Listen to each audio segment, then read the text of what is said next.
Hi అండి, అందరికీ నమస్కారం. ఈ సంవత్సరంలో దేవీ నవరాత్రులు ఎప్పటి నుంచి ప్రారంభమవుతాయి? అమ్మవారిని ఏ రోజున ప్రతిష్ఠించుకోవాలి? కలశ స్థాపన ఏ సమయంలో చేయాలి? ఈ నవరాత్రుల్లో అమ్మవారు ఏ ఏ రూపాల్లో దర్శనమిస్తారు? ఏ ఏ రంగు చీరలు ధరిస్తారు? అమ్మవారిని ఏ ఏ పుష్పాలతో పూజించాలి? అమ్మవారికి నివేదించవలసిన నైవేద్యాలు ఏమిటి? ఏ మంత్రాలతో అమ్మవారిని స్తుతించాలి? ఈ నవరాత్రుల్లో మూలా నక్షత్రం ఏ రోజు వచ్చింది? సరస్వతీదేవి పూజ ఎప్పుడు చేయాలి? అక్షరాభ్యాసం సమయాలు ఏంటి? ఇవన్నీ కూడా ఈ వీడియోలో తెలుసుకుందాం. ఈ 9 రోజులు అమ్మవారిని పూజించిన తర్వాత 10వ రోజున అమ్మవారిని ఎలా కదపాలి? ఏ సమయంలో అమ్మవారికి ఉద్వాసన చెప్పాలి అనే విషయాలన్నీ కూడా ఈరోజు ఈ వీడియోలో చాలా డీటెయిల్గా మీకు అర్థమయ్యే విధంగా చెప్పబోతున్నానండి. ఈ ఒక్క వీడియోలోనే మీకు ఉపయోగపడే ఇన్ఫర్మేషన్ అంతా కూడా ఉంటుందండి. అందుకనే వీడియో ఎక్కడా కూడా స్కిప్ చేయకుండా చూసినట్లయితే అన్ని విషయాలు కూడా మీకు తెలుస్తాయి. ఓం శక్తి, శ్రీ శక్తి, ఆదిపరాశక్తి అయినటువంటి శ్రీ దుర్గాదేవి అమ్మవారిని దేవీ నవరాత్రుల్లో 9 రోజులు అమ్మవారిని ఎంతో ఘనంగా పూజిస్తాము. ఈ దుర్గా భవాని అనే నామంతో అమ్మవారి ఆలయాలు మారుమ్రోగుతుంటాయి. అమ్మవారు శరన్నవరాత్రుల్లో 9 రోజులు 9 అవతారాలు ఎత్తి మహిషాసురుడు అనే రాక్షసుడితో యుద్ధం చేసి 9వ రోజున రాక్షసుడిని సంహరించిన కారణంగా 10వ రోజున చెడుపై మంచి సాధించినందుకు విజయంగాను ప్రజలంతా ఎంతో అంగరంగ వైభవంగా అమ్మవారిని పూజిస్తాము. అదే విజయదశమి. దానినే మనం దసరా పండుగగా జరుపుకుంటాము. అయితే దేవీ శరన్నవరాత్రుల్లో అమ్మవారి అవతారాలు అనేవి ప్రాంతాల బట్టి మారుతూ ఉంటాయి. మీకు అర్థమయ్యే విధంగా చెప్పాలి అంటే విజయవాడ కనకదుర్గమ్మ అమ్మవారు అవతారాలు అనేవి వేరుగా ఉంటాయండి. అదే శ్రీశైలంలో ఉన్నటువంటి భ్రమరాంబిక అమ్మవారి అవతారాలు వేరుగా ఉంటాయి.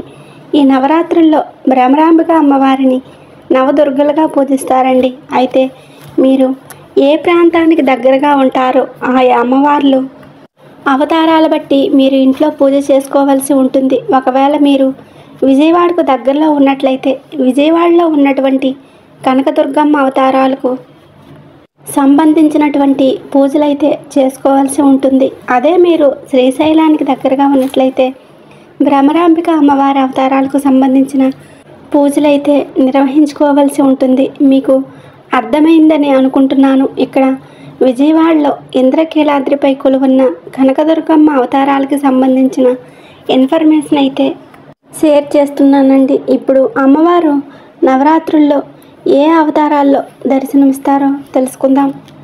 అంతకన్నా ముందుగా ఈ నవరాత్రులు ఈ సంవత్సరం ఎప్పటి నుంచి ప్రారంభమై ఎప్పటితో ముగుస్తాయి అనేది తెలుసుకుందాం. దసరా శరన్నవరాత్రుల ప్రారంభం మరియు ముగింపు తేదీలు 2024 అక్టోబర్ 3వ తేదీన గురువారం పాడ్యమి తిథి నుండి మనకి దేవీ నవరాత్రులు అనేవి ప్రారంభమవుతాయి. ఇంకా ఎప్పుడు ముగుస్తాయంటే 2024 అక్టోబర్ 11వ తేదీన శుక్రవారం నవమి తిథితో ఈ శరన్నవరాత్రులు అనేవి ముగుస్తాయి. 9 రోజుల పాటు అమ్మవారిని పూజిస్తాము. ఇంకా 10వ రోజున విజయదశమి. దేవీ శరన్నవరాత్రుల్లో అమ్మవారు ఏ అవతారాల్లో దర్శనమిస్తారో ఇప్పుడు తెలుసుకుందాం. నవరాత్రుల్లో మొదటి రోజు 2024వ సంవత్సరం అక్టోబర్ 3 గురువారం పాడ్యమి తిథి. నక్షత్రం హస్త నక్షత్రం. ఈరోజు అమ్మవారిని పెట్టుకొని కలశ స్థాపన చేసి అఖండ దీపారాధన చేస్తారు.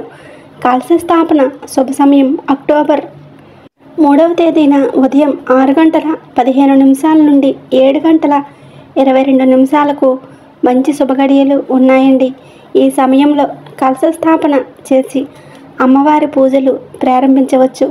ఈ సమయానికి కుదరకపోయినట్లయితే మరొక మంచి ముహూర్తమైనటువంటి అభిజిత్ ముహూర్తం ఉందండి. అది ఉదయం 11:46 నుండి మధ్యాహ్నం 12:47 వరకు ఉంటుంది.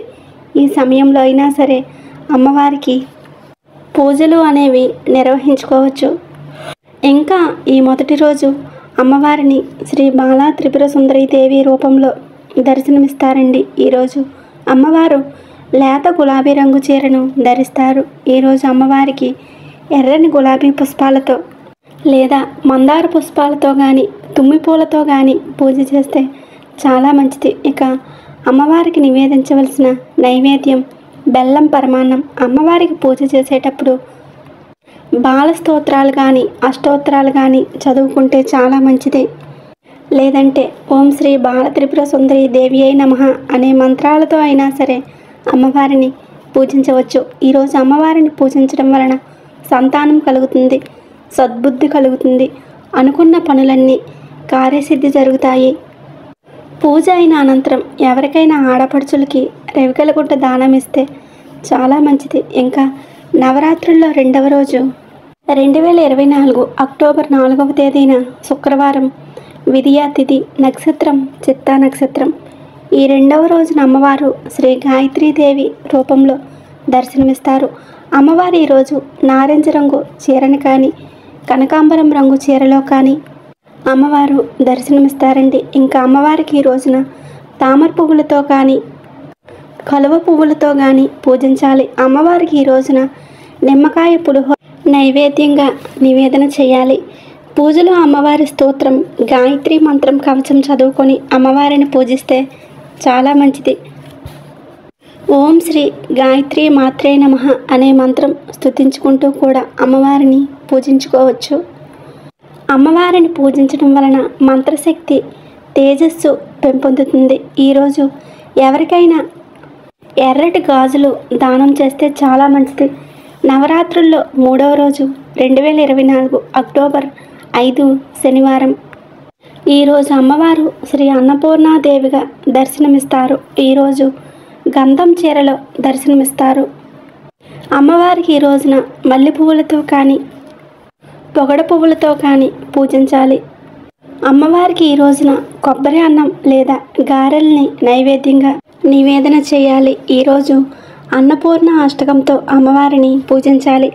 ఓం శ్రీ అన్నపూర్ణ దేవి అయి నమః అనే మంత్రంతో కూడా అమ్మవారిని పూజించవచ్చు. అన్నపూర్ణాదేవి అమ్మవారిని పూజించడం వలన సంపూర్ణ ఆరోగ్యం కలుగుతుంది. అన్నపానీయాలకి ఎలాంటి లోటు ఉండదు. ఈరోజు మీ శక్తి కొలది లేని వారికి అన్న భోజన కార్యక్రమాలు నిర్వహిస్తే అమ్మవారి కటాక్షం అనేది తప్పకుండా కలుగుతుంది. ఇక తర్వాత నవరాత్రుల్లో 4వ రోజు 2024 అక్టోబర్ 6వ తేదీన ఆదివారం చవితి తిథి, నక్షత్రం విశాఖ నక్షత్రం. ఈరోజు అమ్మవారిని శ్రీ లలితా త్రిపుర సుందరి దేవి రూపంలో దర్శనమిస్తారు. ఈరోజు అమ్మవారు బంగారు రంగు చీరలో దర్శనమిస్తారు.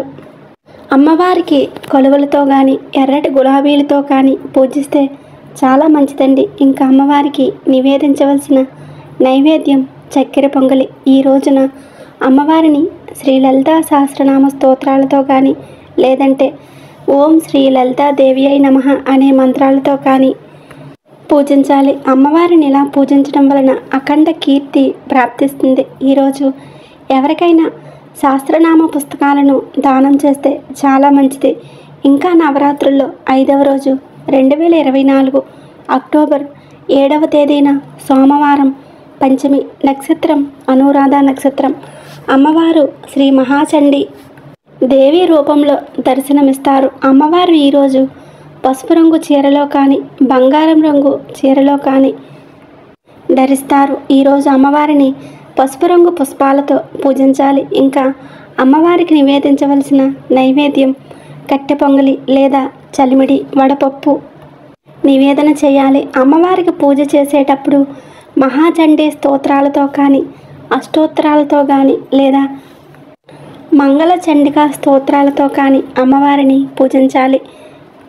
చండీదేవి అమ్మవారిని పూజించడం వలన శత్రుపీడలు తొలగిపోతాయి. ఈరోజు చేయవలసిన దానం స్వయం పాక దానం లేదా బ్రాహ్మణులకు దక్షిణ తాంబూలాన్ని సమర్పించాలి. ఇక శరన్నవరాత్రుల్లో 6వ రోజు 2024 అక్టోబర్ 8వ తేదీన మంగళవారం షష్ఠీ తిథి, నక్షత్రం జ్యేష్ఠ నక్షత్రం.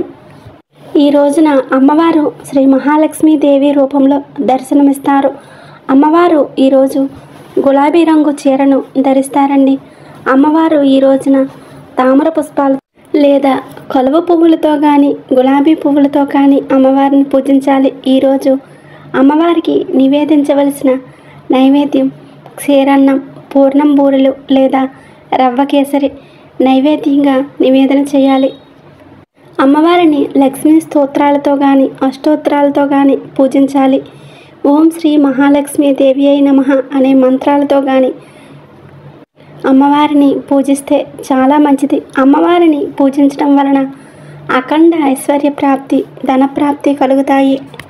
ఈరోజు మీ శక్తి కొలది లేని వారికి దాన ధర్మాలు చేయటం కానీ లేదంటే డబ్బులు దానం చేయటం కానీ చేస్తే చాలా మంచిది. నవరాత్రుల్లో 7వ రోజు 2024 అక్టోబర్ 9వ తేదీన బుధవారం, సప్తమి తిథి, నక్షత్రం మూలా నక్షత్రం. మూలా నక్షత్రం ఉన్న రోజున సరస్వతీదేవి అమ్మవారిని మనం పూజిస్తాము. ఈరోజు శ్రీ సరస్వతీదేవి అమ్మవారి రూపంలో అమ్మవారు దర్శనమిస్తారండి. ఈరోజు పిల్లల చేత సరస్వతీదేవి పూజ చేయించడం కానీ లేదంటే చిన్నపిల్లల చేత అక్షరాభ్యాసాలు చేయించడం చాలా మంచిది. అక్షరాభ్యాసం చేయించడానికి శుభ సమయం ఉదయం 9:03 నుండి 9:27 వరకు మంచి శుభ సమయం ఉందండి. ఈ సమయంలో అమ్మవారికి పూజ కానీ చేస్తే చాలా మంచిది. ఈరోజు సరస్వతీదేవి అమ్మవారు తెలుపు రంగు చీరను ధరిస్తారండి. అమ్మవారికి తెల్లని పువ్వులతో కానీ మారేడు దళాలతో కానీ అమ్మవారిని పూజించాలి. ఇంకా అమ్మవారికి నివేదించాల్సిన నైవేద్యం దద్దోజనం, పాయసన్నం. ఈరోజు సరస్వతీదేవి అష్టోత్తరాలు కానీ ఓం సరస్వతీదేవి అయి నమః అనే మంత్రాలతో కానీ పిల్లల చేత పూజ చేయిస్తే చాలా మంచిది. ఈ విధంగా పూజ చేయడం వలన ఆ అమ్మవారు కటాక్షంతో పిల్లలకి సంపూర్ణ విద్యా ప్రాప్తి కలుగుతుంది. ఈరోజు విద్యార్థులకు పుస్తకాలు దానం చేస్తే చాలా మంచిది. శరన్నవరాత్రుల్లో 8వ రోజు 2024 అక్టోబర్ 10వ తేదీన గురువారం, అష్టమి తిథి, నక్షత్రం పూర్వాషాఢ నక్షత్రం. అష్టమి తిథి ఉన్న రోజున జరుపుకుంటాము. ఈ రోజున అమ్మవారు శ్రీ దుర్గాదేవి అమ్మవారి రూపంలో దర్శనమిస్తారు.